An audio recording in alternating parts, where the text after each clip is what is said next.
Abram suas Bíblias, vamos voltar ao livro de Romanos. A gente começou já há algum tempo o livro de Romanos, nós queremos continuar. No livro de Romanos, capítulo 13.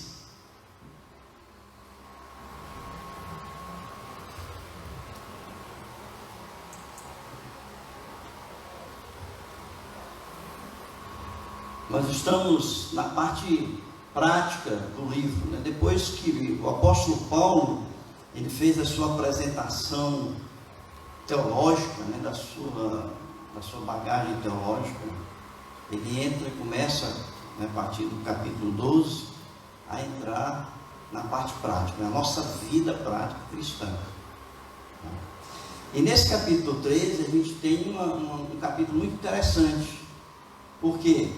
Porque é um capítulo que trata de relacionamentos, tá? Relacionamento com autoridades, relacionamento com os outros, relacionamento com Deus, né? Então a gente vai ler aqui o capítulo 13, a gente vai tentar traduzir um pouco aquilo que Paulo está querendo dizer em Romanos capítulo 13. E diz assim: todo homem esteja sujeito às autoridades superiores, porque não há autoridade que não proceda de Deus, e as autoridades que existem foram por ele instituídas, de modo que aquele que se opõe à autoridade resiste à ordenação de Deus, e os que resistem trarão sobre si mesmo condenação, porque os magistrados não são para temor quando se faz o bem, e sim quando se faz o mal. Queres tu não temer a autoridade?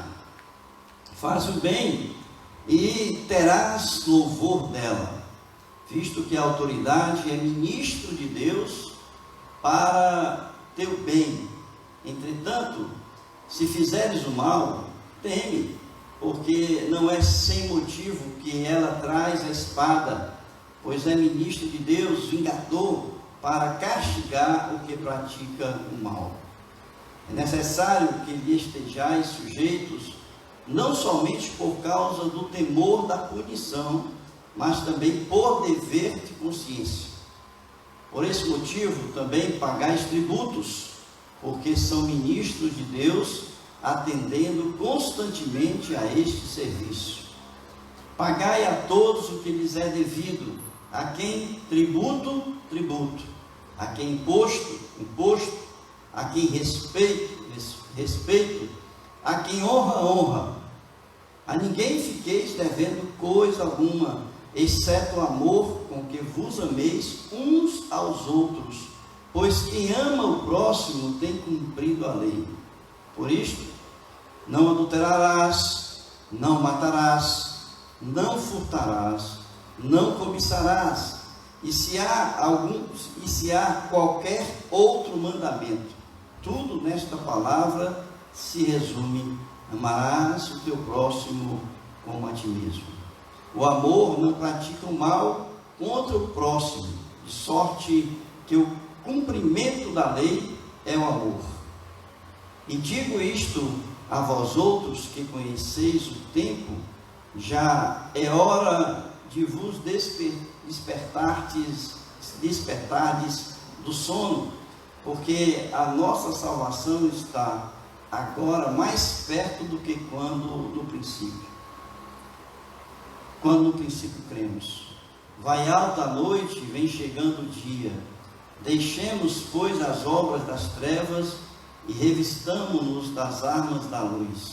Andemos dignamente como em pleno dia, não em orgias e bebedices, não em impudicícias e dissoluções, não em contendas e ciúmes, mas revesti-vos do Senhor Jesus Cristo, e nada disponhais para a carne no tocante às suas concupiscências. Amém?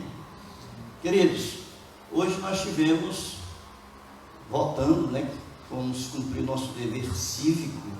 Acredito que todos aqui, com exceção das crianças, tenham feito esse papel que nos cabe de escolher uma autoridade municipal, né? E alguns vereadores que participam também desse contexto da autoridade.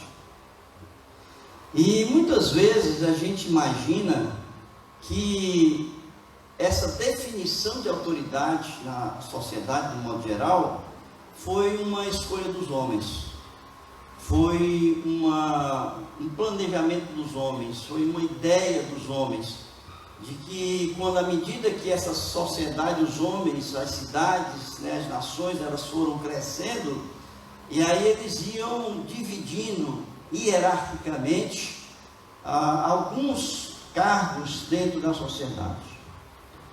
Mas o que Paulo está querendo nos ensinar aqui é que tudo no mundo é uma ordenação de Deus. Se a gente olhar para o universo, para as estrelas, a gente vai perceber que até o universo ele está ordenado por Deus dentro de uma hierarquia harmônica e equilibrada. É só olhar, por exemplo, o nosso sistema solar. Quando a gente olha para o nosso sistema solar, a gente vai ver que o Sol é a estrela maior. E ela é quem comanda o espetáculo. O Sol é quem comanda, porque toda a vida procede desta luz ou dessa energia que procede do Sol. Se o Sol se apagar, toda a vida na Terra também se acaba, né? Então, quando Deus criou o mundo, a gente percebe logo que Ele criou dentro de um planejamento, dentro de uma hierarquia, tanto do universo como um todo, como para os homens também. Quer ver, percebam, se vocês forem abrir o livro de Gênesis, a gente vai perceber como é que Deus criou o universo. Deus começou criando o quê? A luz, foi? A luz é como o sol, né? O sol que vai ali alimentar ou manter a vida no nosso planeta. Deus criou primeiro a luz, né? Depois Ele criou o firmamento, o céu. Por que depois da luz foi o firmamento? Porque Ele tinha que colocar as estrelas, né? As luzes, e aí Ele tinha que criar primeiro o firmamento. Depois Ele criou a água, Ele separou a água da terra, para depois que Ele criou a água e depois da terra, Ele colocou os animais na água, Ele colocou a planta na terra, e assim a gente vai ver que Deus, Ele, dentro do seu planejamento criativo e inteligente, Ele colocou primeiro ali, né? Ele foi colocando numa ordem, de uma ordem sistêmica e equilibrada toda a criação. E é claro que quando a gente pensa nisso, a gente olha para a sociedade, para o povo, para os homens, a gente vai perceber também que Ele, na medida em que as nações foram sendo constituídas, Ele criou cargos, funções, papéis que deveriam ser desempenhados pelos homens na sociedade que nós vivemos. E quando nós pensamos em cargos, papéis que se desempenham, nós estamos pensando aí em autoridades, irmãos. Existe a autoridade formal e existe a autoridade informal. Se nós pensarmos quais são as autoridades formais, são todas aquelas reconhecidas institucionalmente, oficialmente, presidente da República, governadores, prefeitos, cargos comissionados, isso são autoridades formais. E existem aqueles que têm a autoridade pelo papel que ele desempenha. Por exemplo, o pai é uma autoridade no lar, o pai é uma autoridade no lar, não é isso? A mãe é uma autoridade no lar, não é isso? Então a gente vai ver que essa constituição, essa pirâmide hierárquica, ela existe não porque os homens criaram, mas ela existe porque Deus instituiu essa ordem social. E por que eu estou dizendo isso? Porque Paulo está dizendo. porque a Bíblia diz que é assim. E aqui no capítulo 13,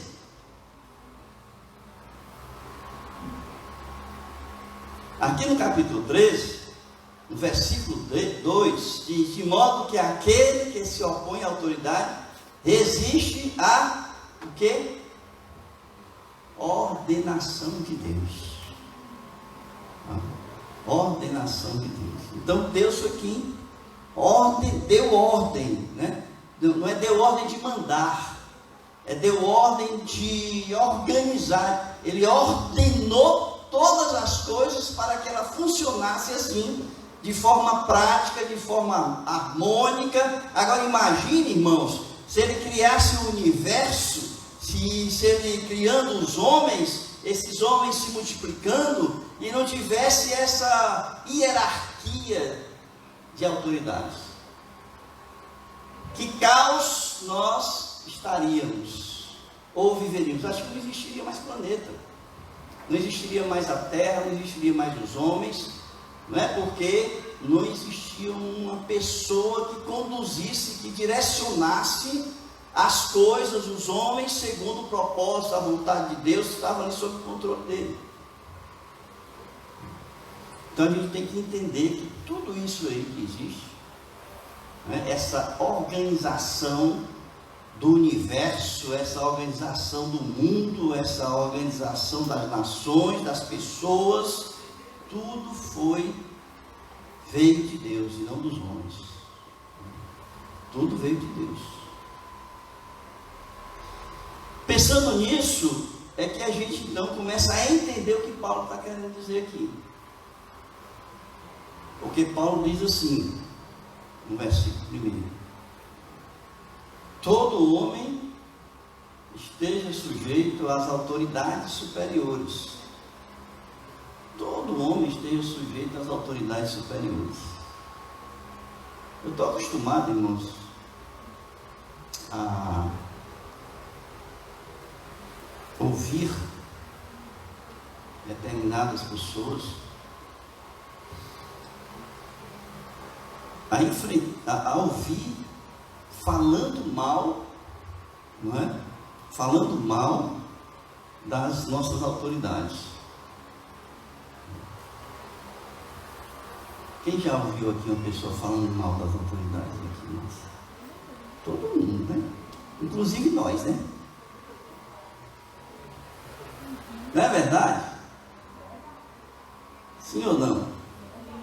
Sim. E vocês sabiam que isso é pecado? Não. Isso é pecado. Não é? Falar mal das nossas autoridades é pecado. Por quê? Porque a Bíblia, a palavra de Deus, a nossa única regra de fé e prática diz o seguinte: todo homem esteja sujeito às autoridades superiores. Sujeito, ou seja, submisso, obediente, respeitoso. Nós devemos respeito às autoridades. Então, quando você fala do presidente da República, não vou dizer o nome, tá certo? Porque você não gosta dele, né? Você está quebrando uma regra criada por Deus. Portanto, você está em pecado, porque você faltou com respeito com a autoridade. Quando você fala mal do seu governador, mesma coisa. Quando você fala mal do seu prefeito, mesma coisa. Quando você fala mal do seu pai, você que fala mal do seu pai aqui, mesma coisa. Quando você falta com respeito com o seu pai, é a mesma coisa, porque o pai tem autoridade. O que é que a Bíblia diz? Diz que Jesus é o cabeça da igreja e o homem é o cabeça da mulher, que constitui a família.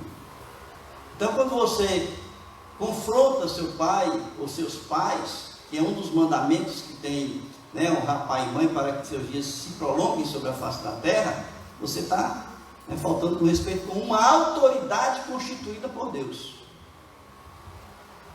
Né?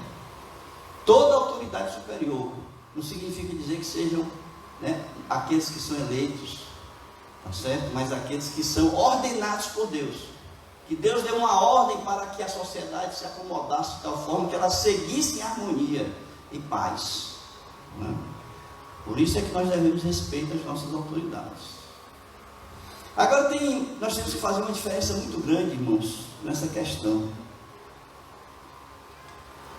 Porque existe a autoridade que ela é temporária, né? E existe aquela que é eterna, certo? Existe aquela autoridade que ela está simplesmente, ela está exercendo uma função, um papel de autoridade. E quando esta pessoa sai desse papel, dessa função, ela perde também a sua autoridade. Mas existem aquelas que são eternas. Então a gente tem que fazer essa diferença. Quando a gente começa a perceber que existe essa diferença, a gente entende que o nosso respeito não é especificamente ao homem em si, em toda a sua plenitude, mas o homem que está exercendo aquele papel de autoridade, né? Está exercendo o papel de autoridade. Eu, por exemplo, sou pastor de vocês. Eu estou, não sou, né? Eu estou pastor de vocês, tá? Eu estou pastor de vocês. No dia que eu sair daqui, desta igreja, se eu sair vivo, né? Se eu sair, eu deixo de ser pastor de vocês. Eu não deixo de ser pastor, mas eu deixo de ser pastor de vocês, não é?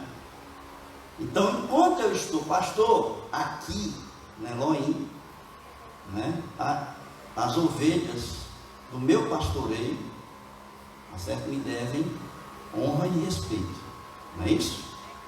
Honra e respeito. Assim é o governador, assim é o prefeito, né? O vereador, o deputado, tá certo? Aquele que exerce um cargo comissionado do governo. Mas o pai é pai, né? É a vida toda. O pai não deixa de ser pai, não é isso? A mãe não deixa de ser mãe, não é? Então existem essas definições. E o que é que eu estou querendo dizer com isso? É que nós devemos respeito, né, a quem está nesta função de autoridade. O que Paulo está dizendo aqui são as autoridades constituídas e ordenadas por Deus. Agora existe uma grande diferença que a gente deve fazer. Uma é a pessoa que está no cargo, que nós devemos respeito, e a outra são os seus atos praticados. Todo ato praticado por uma autoridade que se confronta com a palavra de Deus, ela, por origem, por definição, elas não podem ser acatadas por nós. E somente quando uma ordem, né, somente quando um ato, quando uma atitude, ela é contrária à palavra de Deus. Somente quando é contrária à palavra de Deus. Vocês querem ver um exemplo? Nabucodonosor mandou fazer uma estátua enorme. Foi isso? Vocês lembram dessa história? E mandou que todo mundo se ajoelhasse diante da estátua. Certo? Todo mundo se ajoelhasse diante da estátua. E aí, o que é que aconteceu?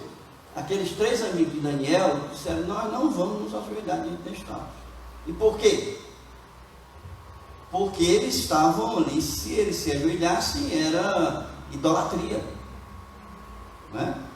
Era desrespeito ao Deus, verdadeiro Deus, nosso Deus, o Deus deles. E eles disseram: não vou me curvar diante da estátua. Tá? Então, se o governador, prefeito, presidente, baixa um ato, né, e que diz assim: agora todo mundo vai vai se matar, se suicidar. Olha, não aconteceu isso aquele pastor lá na Guiana? Todo mundo tomou um veneno, tomou, o peixe ainda tomou, né? Eu tomava.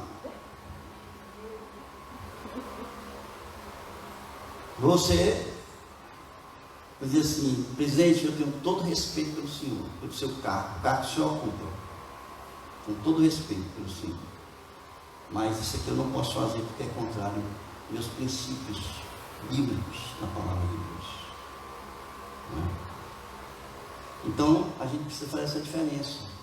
Não é porque nós devemos respeito, estamos sujeitos, que nós vamos fazer coisas que são contrárias à palavra de Deus, mas nós devemos respeito. Tá? Então, irmãos, parem de falar mal do seu presidente, parem de falar mal do seu governador, parem de falar mal do seu prefeito, parem de falar mal, isso é maledicência. Parem de falar mal do seu pastor. Não sei nem se fala, né? Mas pela lógica, todo mundo fala mal de todo mundo, né? Parem de falar mal, tá certo? Por quê? Paulo vai dizer por que a gente deve respeito a essas autoridades. Primeiro, irmão, não estou nem seguindo meu esboço, porque se eu for seguir vai dar a noite toda. Estou seguindo aqui pela Bíblia, tá? Primeiro, vocês estão com a Bíblia aberta aí? Capítulo 3 de Romanos diz assim: todo homem esteja sujeito às autoridades superiores, porque, o que é que diz aí? Não há autoridade que não proceda de Deus. Olha aí, irmãos. Toda autoridade. Quando Paulo escreveu isso aqui, irmãos, Nero já estava no poder. Nero já era o imperador de Roma quando ele escreveu isso aqui, tá? E ele diz então: todo homem esteja sujeito às autoridades superiores. Por quê? Que não há autoridade superior que não proceda de Deus. Toda autoridade vem de Deus, toda ela é constituída por Deus, toda ela é ordenada por Deus. E aí você coloca Nero, você coloca Hitler. Quem foram os grandes assassinos do mundo aí? Vocês podem imaginar. Todos eles. Isso significa dizer que você concorda? Não. Com os atos deles? Não. Mas eles são autoridades, estão num cargo de autoridade. E nós, portanto, nós devemos respeito ao cargo de imperador, não os atos dele, como eu falei, mas ao cargo, sim. Então, a primeira razão que Paulo coloca aqui, que a gente deve ser sujeito às autoridades, é porque elas procedem de Deus. E ele diz: as autoridades que existem foram por eles instituídas. Irmão, isso aqui é muito forte. Porque você pode questionar: mas pastor, como é que então sobe um homem ao poder como Hitler, que matou 6 milhões de judeus? Mandou matar, né?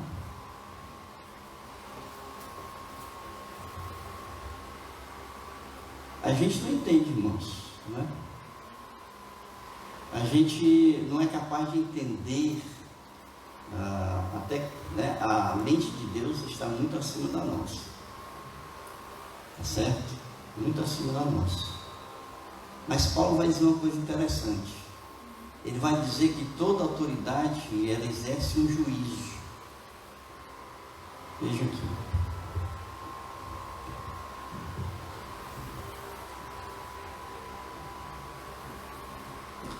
De modo que aquele que se opõe à autoridade resiste à ordenação de Deus, e os que resistem trarão sobre si mesmo condenação, porque os magistrados não são para temor quando se faz o bem, e sim quando se faz o mal. Queres tu não temer a autoridade? Faze o bem e terás louvor dela, visto que a autoridade é ministro de Deus para teu bem. Entretanto, se fizeres o mal, teme, porque não é sem motivo que ela traz a espada, pois é ministro de Deus, vingador, para castigar o que pratica o mal. Então, ele está naquele papel, todos aqueles papéis, todas aquelas funções, elas existem para um controle social. Para um controle social. Aquele que pratica o mal, espada. Né? Espada aí naquela época, as pessoas eram mortas, eram degoladas. Né? Paulo foi muito degolado. Certo? Então a espada representa essa morte. Nesse sentido aí. Tá certo? Então, quem faz o bem, não precisa temer as autoridades, mas quem faz o mal, não é? Tem um juízo. E essas pessoas, elas exercem um papel ordenadas por Deus. Irmãos, aqui, se a gente for ver aqui, ó, quando ele diz assim, visto que a autoridade, versículo 4, vejam aí, visto que a autoridade é ministro de Deus para o teu bem. Essa palavra ministro, sabe o que significa? Diácono. Essa palavra ministro, está traduzido por ministro aqui, é diácono. E o diácono é o quê? É um servo. Tá certo? É um empregado. Então toda autoridade é servo de Deus. Olha aí. Toda autoridade é um diácono de Deus, é um servo de Deus, que presta um serviço para aquele que o ordenou. Então, a gente tem que ter respeito, tem que estar sujeito às autoridades. Primeiro, porque procede de Deus. Segundo, porque eles são servos de Deus. Terceiro, porque se nós não fizermos, olha aqui, sabe o que acontece se você não fizer isso? Por isso, irmãos, quando você quiser falar mal de uma autoridade, tá certo? Morda a língua. Não tem esse negócio de morder a língua? Sabe por quê? Olha aqui. De modo que aquele que se opõe à autoridade, resiste à ordenação de Deus. E os que resistem trazem o quê? Juízo sobre si mesmo. Condenação sobre si mesmo. E como é que você se opõe? Você se opõe fazendo com que aquela autoridade não exista, senão você não aceita aquela autoridade. Você se opõe quando você faz greve. Quem faz greve aqui? Pois então você está trazendo juízo sobre você, não é? Quando você faz greve, tá certo? Você está se opondo a uma autoridade, não é? Porque ele mandou matar, porque é algum ato contrário à palavra de Deus, que você se opôs, não é isso? Então quando você faz greve, por aumento de salário, por não sei o que, você está se opondo a uma autoridade, né? Você se opõe à autoridade quando você fala mal daquela autoridade, é maledicência. Então tem várias maneiras de você se opor à autoridade, né? E todas as vezes, todos os atos, tudo aquilo que a gente faz que é contrário, né, a esta ordenação de Deus, ou a este papel que está sendo exercido por aquele cargo, né, nós estamos aí trazendo sobre nós, tá, a condenação de Deus, certo? Então vejam, primeiro porque toda autoridade procede de Deus. Segundo, porque quando nós não nos sujeitamos, ou não respeitamos, ou quando nós nos opomos a elas, nós estamos trazendo condenação sobre nós. Terceiro, porque toda autoridade é serva de Deus, não é? É serva de Deus, é um diácono de Deus. Terceiro, quarto, porque elas administram os recursos, os bens, para o benefício da sociedade, que são os tributos, né? Que diz que é necessário que estejais sujeitos, não somente por causa do temor da punição, mas também por dever de consciência. Por esse motivo também, pagais tributos, porque são ministros de Deus, atendendo constantemente a este serviço. Qual é o serviço? O serviço do benefício social. Todo tributo que é pago, né, ele é pago para o benefício social. É claro que aqui, né, a gente não, aqueles que não usam com honestidade os recursos, não depende de nós, não somos os vingadores de Deus, né, irmãos? Porque o próprio vingador de Deus é o próprio Deus. Então, quem tem que, né, quem age contra os seus servos é o dono do servo, né? Não somos nós. É a mesma coisa de você não dar o dízimo porque não sabe o que o pastor ou a igreja, ainda bem que aqui não é o pastor, é a igreja, né? Porque não sabe o que a igreja está fazendo com o seu dinheiro, que não é seu, né? Depois que você, né, é de Deus. Aí tem a pessoa, o meu dinheiro, né? Não é seu, é de Deus. Isso é a mesma coisa. Tá bom? Então essa é a quarta questão, tá?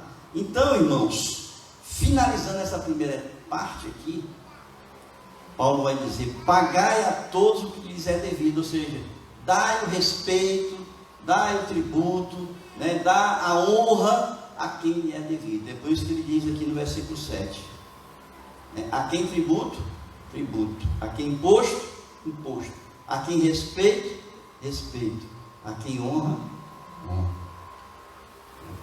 a quem honra, honra.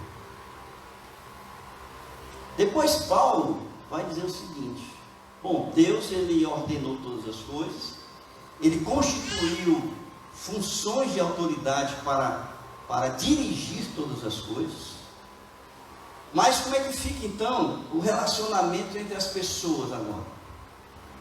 E ele vai dizer uma coisa, nós já pregamos sobre o amor, não vou me estender muito sobre isso, porque foi uma mensagem só sobre, há 2 domingos atrás, eu preguei sobre o amor, mas Paulo vai dizer o seguinte: às vezes me questionam, pastor, como é que a gente cumpre a lei? Né? Pastor, como é que a gente cumpre a lei? Isso é uma pergunta que quase todo crente faz. E vai dizer assim: não, mas a lei se cumpre em Cristo. E é verdade. Sabe por quê? Porque Cristo é amor, Deus é amor. A lei se cumpre no amor. Né? E ele vai dizer aqui, ó,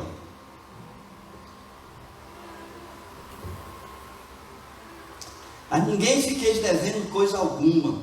Ou seja, ele repete aquilo, né, do versículo 7, que ele diz: pagai a todos o que lhe é devido. Ou seja, não deixe dívida com ninguém, nesse sentido de respeitar, de obedecer, de estar sujeito, tá certo? Mas ele diz uma coisa aqui: a ninguém fiqueis devendo coisa alguma, exceto o quê? O amor. Quer dizer, amor não se paga, né? Amor não se deve, amor se dá porque é amor, né? A gente definiu o amor aqui, a gente fez a diferença entre o amor sentimento e o amor divino, o amor de Deus, o amor bíblico, não é isso? A gente viu em 1 João capítulo 4 que o amor procede de quem? De Deus, e só ama aquele que é de Deus. Quem não é de Deus não ama o seu próximo. Então aqui é uma questão, não é questão de você fazer, né, porque você deve a uma pessoa um favor, alguma coisa, tá certo? Mas você é eternamente devedor de Deus, e você deve amar todas as pessoas igualmente. Por quê? Porque o amor nos nivela, não é? Nos nivela com todos. Eu amo o pobre, eu amo o rico, eu amo o doutor, eu amo o analfabeto, eu amo todas as pessoas da mesma forma. É muito amplo, né, essa questão conceitual do amor na Bíblia, porque o amor bíblico ele não faz diferença entre as pessoas. Ele não faz diferença entre as pessoas. E ele então diz: exceto o amor com que vos ameis uns aos outros, pois quem ama o próximo tem cumprido a lei.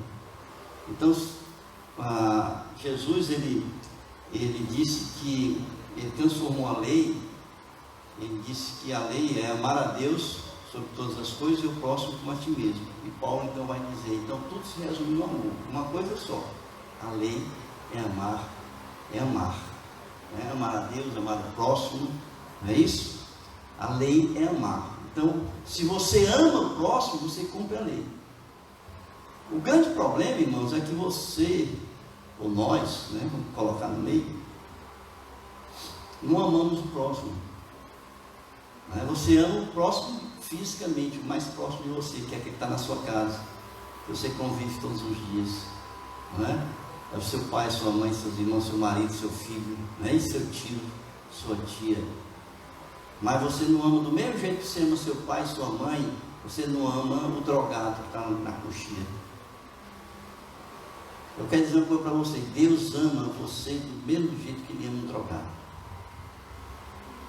Do mesmo jeito que Ele ama você, Ele ama o pobre, Ele ama o rico, Ele ama o miserável, tá certo? É o mesmo amor. Quando Jesus foi para a cruz, Ele não fez diferença não. Ah, eu estou morrendo aqui pelo pastor Roraima, porque ele vai ser meu pastor, então eu estou morrendo por ele. Não faz isso não. Ele morreu por todos. Deus amou o mundo de tal maneira que deu seu Filho unigênito para todo aquele que nele crê, não pereça, mas tenha a vida eterna. Ele morreu por todos, certo? Indiscriminadamente, incondicionalmente, Ele morreu por todos. Então, quando você diz, não, eu amo, mas você não faz a mesma coisa que você faz pelo seu filho, você faz por alguém que está no meio da rua, morrendo de frio, morrendo de fome, se você não faz, você não ama, porque você já fez diferença entre as pessoas. O amor de Deus é um amor que não faz diferença. Não faz diferença. Jesus, ele estava indo numa reunião com seus discípulos, chegou a mãe e os seus irmãos, tá certo? Para falar com ele, né? E ele está aí no meio da multidão e disse assim: olha, tua mãe e teus irmãos estão aí fora para falar contigo. Ele disse assim: quem é minha mãe e meus irmãos? Se fosse qualquer um de nós, tinha se levantado no meio da reunião: olha pessoal, fica aí só um minutinho, que eu vou atender minha mãe e meus irmãos. Jesus disse assim: quem é minha mãe e meus irmãos? Todos aqueles que ouvem o Pai, que seguem o Pai e o Filho, esses são meus irmãos, não é? Esses são meus parentes. A minha família, certo? Então a gente precisa começar a refletir sobre esse conceito, né, de ser crente. Porque a palavra de Deus, como ela diz, é sim, sim, não, não. A palavra de Deus que é sim, sim, não, não, ela diz que se você não ama, você não é de Deus. Só é de Deus, irmãos, quem ama. Né? E ama não é um amor que eu disse aqui, sentimento, não. É amar indiscriminadamente todas as pessoas. E se você acha, né, que eu estou dizendo aqui por falar, abra em 1 João capítulo 4, que é o texto que eu preguei no domingo retrasado, tá certo? Eu vou relembrar para vocês.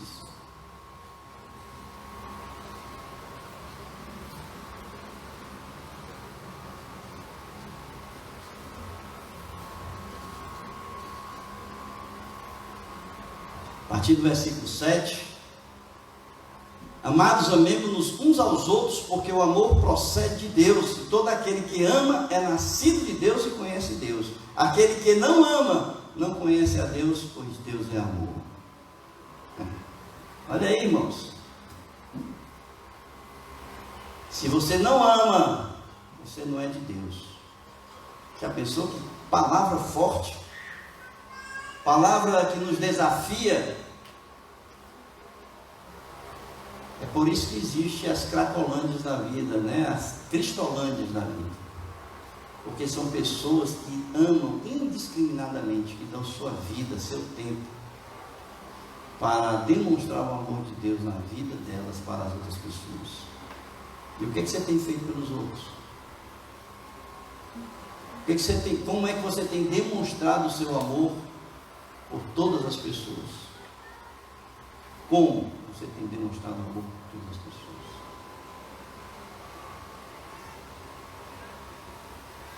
Eu acho que nós, como igreja, irmão, nós temos que crescer muito ainda.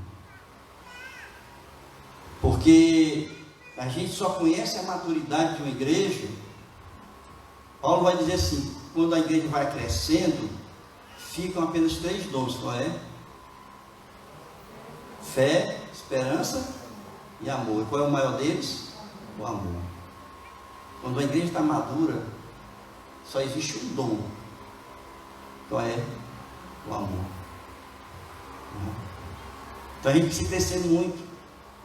A gente precisa crescer nesse sentido de entender que Deus é amor, e se Ele habita em nós, como nós cremos que Ele habita através do seu Espírito que está em nós, nós precisamos também ser amor, da mesma forma. O amor é tão importante, irmãos, porque o amor ele não pratica o mal, diz Paulo aqui. O amor não pratica o mal contra o próximo. Se todos nós amássemos uns aos outros, não havia assassinato, não havia roubo, não havia, ele diz aqui, adultério, não havia morte, furto, cobiça, não havia nada disso. Quem ama não pratica o mal. Quem ama, eu não vou dizer nem o próximo, quem ama, porque a pessoa amar, todas as pessoas, não pratica o mal com ninguém. Não há traição, não há inveja, ninguém puxa o tapete do outro, não é isso? Ninguém fala mal do outro, todo mundo se respeita, não é isso?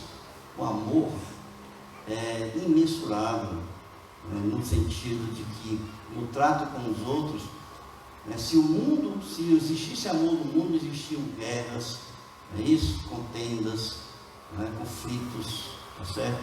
Nós vivíamos um mundo de paz, e harmonia, não é isso?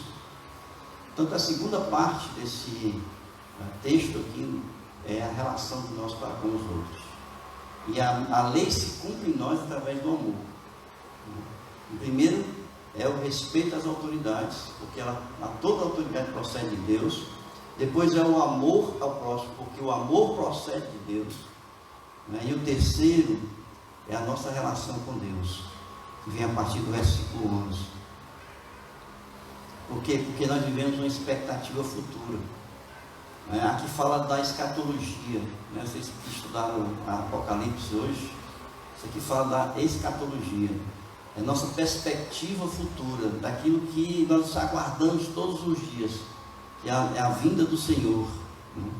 E aqui o que Paulo vai dizer, que o tempo, o tempo de Jesus voltar, que nós cantamos aqui, ele vem, esse tempo está abreviado.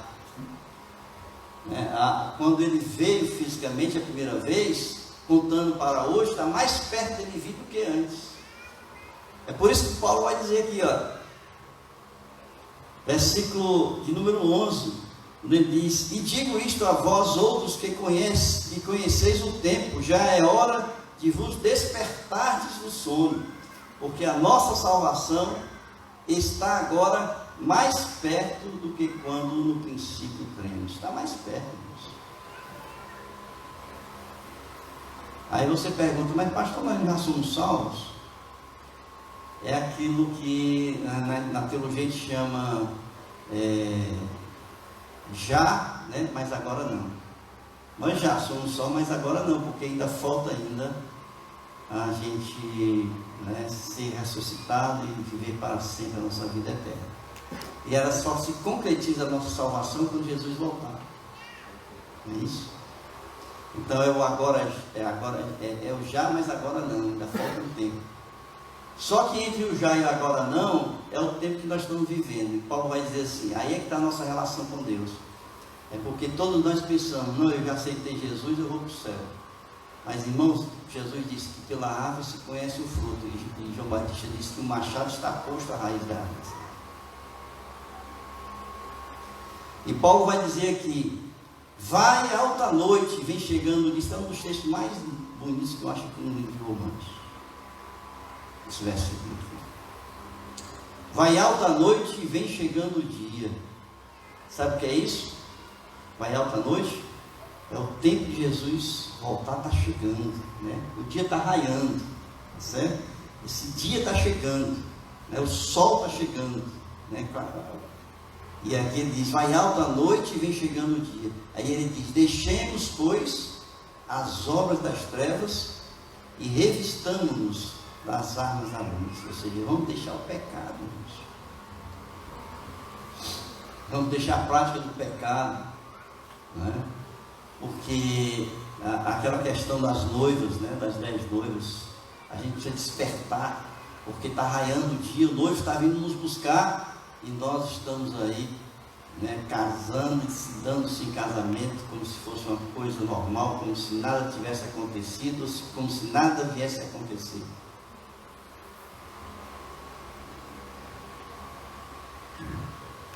Revistamos-nos das armas da luz, ou seja, andar segundo a palavra de Deus, porque a palavra de Deus é luz para os nossos pés, né? É luz para os nossos caminhos, tá certo? E andemos dignamente como em pleno dia, não em orgias e bebedices, não em impudicícias e dissoluções, não em contendas e ciúmes, mas revestivos do Senhor Jesus Cristo, e nada disponhais para a carne no tocante às suas concupiscências. Andar em plena luz significa dizer, irmãos, que a gente anda sem vergonha, né? Não é sem vergonha não, é sem a vergonha. Sem ter do que se envergonhar. Não é isso que a Bíblia diz? A gente tem que andar sem ter do que se envergonhar. Por que a gente teme? Porque a gente fez alguma coisa errada. Adão se escondeu porque ele fez errado, né? Quando a gente teme, né, em João vai dizer que a gente teme a luz, porque a luz ela mostra os nossos erros, não é isso? João 3, 17, 18, alguma coisa assim, né? Aqueles que temem a luz não receberam Jesus, porque andam nas trevas e a luz vai indicar, né, as trevas. Encerrando então, irmãos, esse é o terceiro aspecto, tá? Do nosso relacionamento. Então nós temos um relacionamento com as autoridades, que é o respeito, a sujeição às autoridades. Nós temos o nosso relacionamento com os outros, que é o amor ao próximo, onde a lei se cumpre no amor. E nós temos uma relação com Deus, que é andar na luz, né? Porque a qualquer momento Cristo pode vir buscar a sua igreja. E nós queremos estar nesse barco, né? Nessa arca de Noé. Não é isso? Porque está dentro. Então vamos nos purificar, né, de todo pecado. Amém?